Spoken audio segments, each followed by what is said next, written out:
कल मैं आपके सामने एक बड़ी शानदार कहानी लेकर के आई थी जो हकीकत में हुआ है, जहां सास ससुर ने अपने ही बेटे और बहू की ज़िंदगी ख़राब कर दी। इतनी दूरियां पैदा कर दी कि शादी के बाद वो डायरेक्ट मिले भी तो इस एज में मिले कि कुछ बचा ही नहीं था।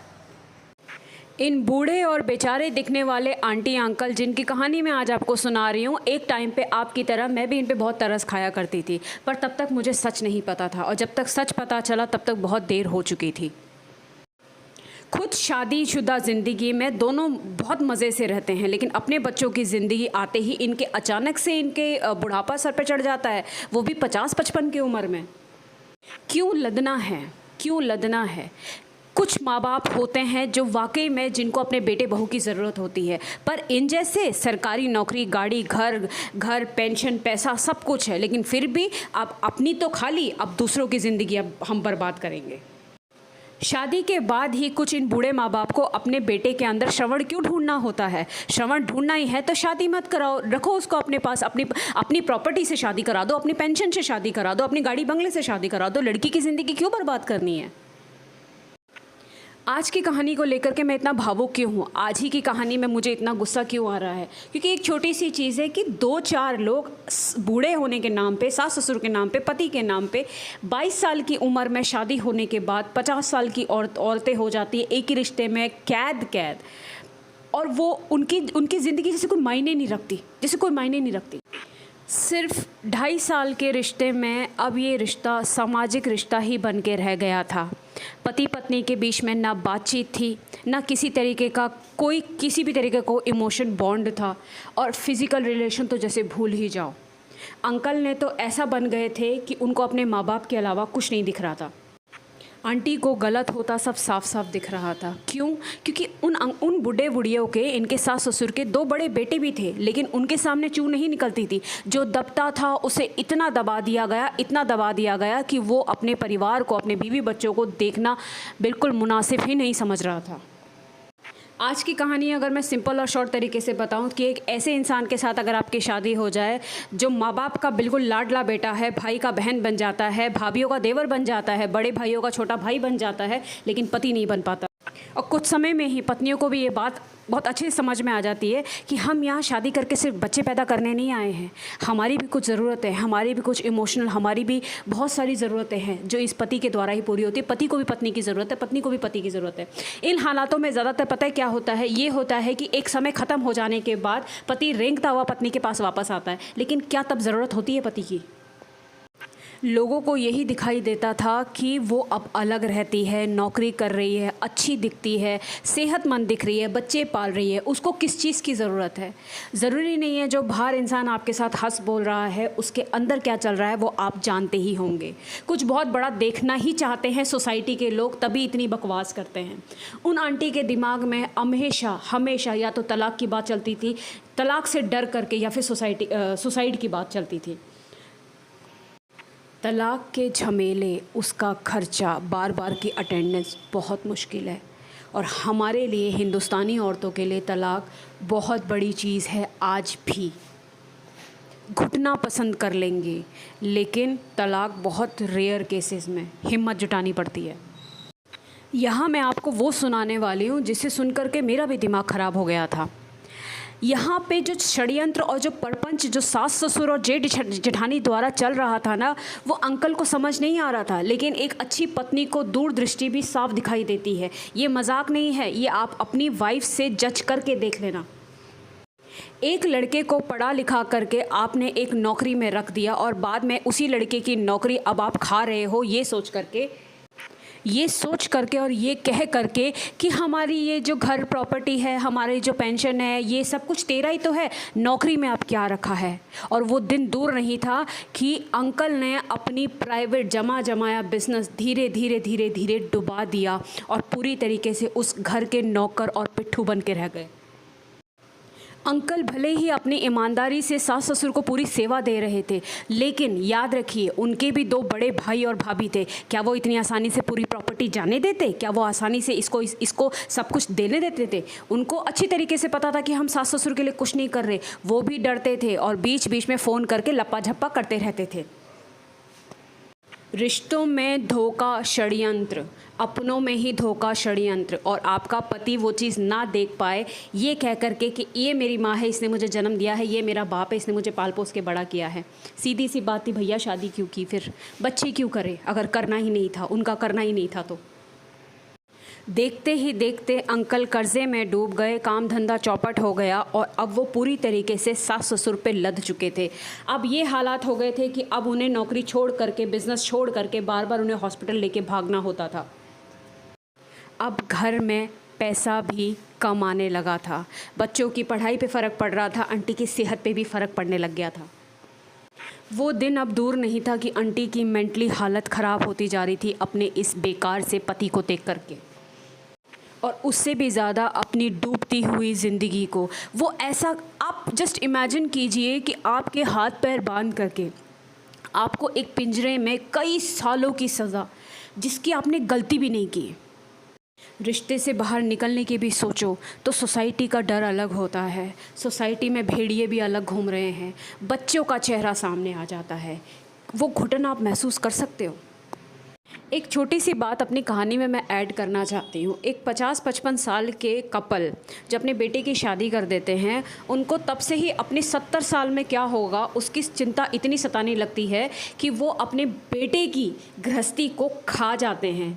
ऐसा नहीं है कि जब रिश्ता टूटा तो आंटी को ही फ़र्क पड़ा, अंकल भी अंदर अंदर घुट रहे थे लेकिन वो किसी को कह नहीं पा रहे थे। वो इतने बीमार हो गए थे लेकिन फिर भी इन बुढ़े बुढ़ियों समझ में आते हुए भी नहीं समझ में आ रहा था।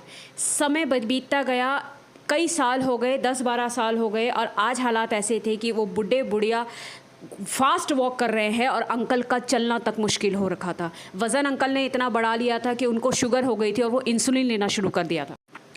मैं इस कहानी को ना अब ज़्यादा नहीं खींचूँगी। मेरे लिए कहानी बहुत दुखद है क्योंकि मैंने अपने सामने ही ये सब चीज़ें देखी हैं, महसूस की हैं। मैं सिर्फ इतना ही कहना चाहती हूँ कि अगर आपको अपने बेटे में श्रवण ढूंढना है तो कृपया कर शादी ना कराएं। आप अपने बेटे की भी ज़िंदगी बर्बाद कर रहे हैं। ये मत सोचिएगा कि दूसरी शादी आ जाएगी, दूसरी लुगाई आ जाएगी। अरे दूसरी भी आएगी तो वो भी तो आपके बेटे से कुछ डिमांड रखेगी ना। उसकी खुशियाँ भी आपके बेटे पे डिपेंड होंगी, आपके बेटे की भी खुशियाँ उस पर डिपेंड होंगी। आप तो वो भी ख़राब करेंगे।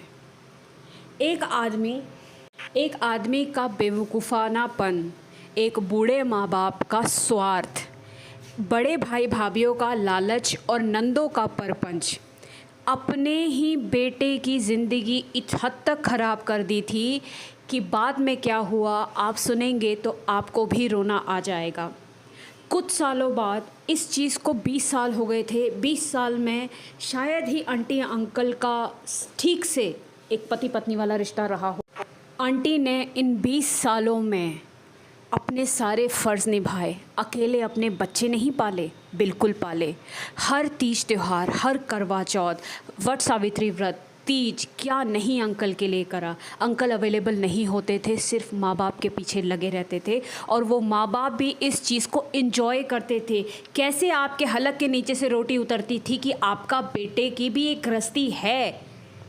जेठ जिठानी नंदों को भी बिन पैसे का पिट्ठू मिल गया था। जेठ जिठानी को यही लग रहा था कि मरने के बाद पूरी प्रॉपर्टी हम आपस में तीनों बांट लेंगे, लेकिन तब तक सेवा कौन करेगा। वो बैठा है ना वहाँ सेवा करने वाला। कितना तड़पाया होगा इस औरत को, कितनी तड़पी होगी ये औरत, क्या आप 20 सालों का अनुमान लगा सकते हैं। अब तक जो आपने सुना वो शायद इतना बुरा नहीं था, जो अब आप सुनने वाले हैं वो उससे ज़्यादा भी बुरा और ख़तरनाक था।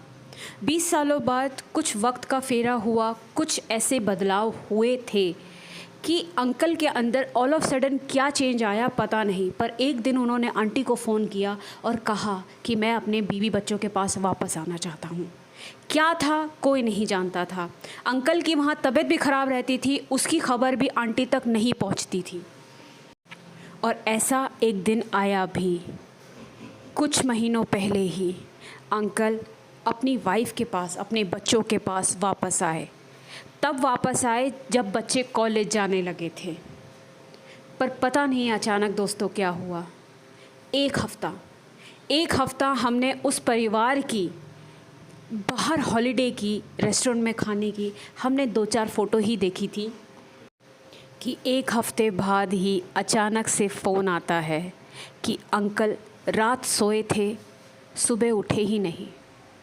वो पहली रात उनकी ज़िंदगी की थी जब एक बेड पे बैठ करके पत्नी और दोनों बच्चे पॉपकॉर्न, पिज़्ज़ा सब खा करके मूवी एंजॉय कर रहे थे। उस सुबह वो उठे ही नहीं। ये सच भी अंकल के साथ ही चला गया कि वहाँ आखिरकार ऐसा क्या हुआ था कि अंकल को वापस आने की सुध लग गई और वापस आने के एक हफ़्ते बाद ही वो मर गए। शायद उनको ये एहसास हो गया था कि वो अब नहीं जीने वाले, या भाई भाभी और माँ बाप के षड्यंत्र उनको समझ में आने लगे थे। कुछ तो भगवान का फेर होगा। लेकिन आंटी की ज़िंदगी फिर शुरू होते होते ख़त्म हो गई। अंतिम समय में पति के सामने बेसुध औरत बैठी हुई जिसकी आंखों से आंसू भी नहीं निकल पा रहे थे, वहाँ उसके वो खोखले सास ससुर जेठ जेठानी आ करके अपनी सांत्वना दे रहे थे, आंटी से माफ़ी मांग रहे थे।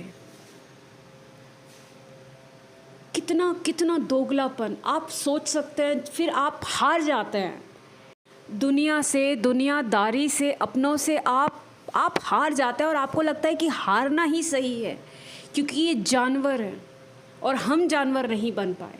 इस ज़िंदगी में हम जानवर नहीं बन पाए और जानवरों के बीच में आके पटक दिया गया। 25 साल की शादी में, शादी के शुरुआती 2 साल मुश्किल से और मरने के पहले के 1 हफ़्ता, बस यही थी इन आंटी की शादी, जो एक बूढ़े माँ बाप ने सरकारी नौकरी। मैं बार बार इस चीज़ पे पता है क्यों फोकस कर रही हूँ, क्योंकि कोई मजबूरी नहीं होती। आपके पास पेंशन है, गाड़ी है, घर है, डिपॉजिट है, आपके बच्चे सेटल हो चुके हैं, बेटियों की शादी अच्छे घरों में हो गई है। कौन से बुढ़ापे का दर्द सता रहा है आपको? निकलिए बाहर, घूमिए फिरे, अपने पैसों का यूटिलाइज़ कीजिए, अपने बच्चों को उनकी ज़िंदगी जीने दीजिए। क्या मिला, क्या हासिल हुआ होगा उन माँ बाप को? क्या गया उनका? उन बूढ़े बुढ़ियों का जोड़ा सलामत है और इस बेचारी का घर। कहते हैं भगवान होता है, कर्म वापस लौट के आते हैं। कर्मा इज़ बिच, कि जैसे करोगे वैसे सज़ा मिलेगी। आज आंटी का सिर्फ इतना ही कहना है कि बूढ़े माँ बाप को इस बुढ़ापे में किसी बीमारी से उनकी मौत होती भी है या कोई बीमारी उनको लगती भी है, तो भी क्या ये मेरे लिए न्याय होगा? नहीं। अगर आपको मेरी आज की ये कहानी आपके साथ कहीं से भी कनेक्ट करती हो तो प्लीज़ सिर्फ कहानी सुनिए मत, मेरी जैसी हाउसवाइफ को सपोर्ट भी कीजिए और सब्सक्राइब भी कीजिए और लाइक भी कीजिए। शेयर करो तो बहुत ही बढ़िया है।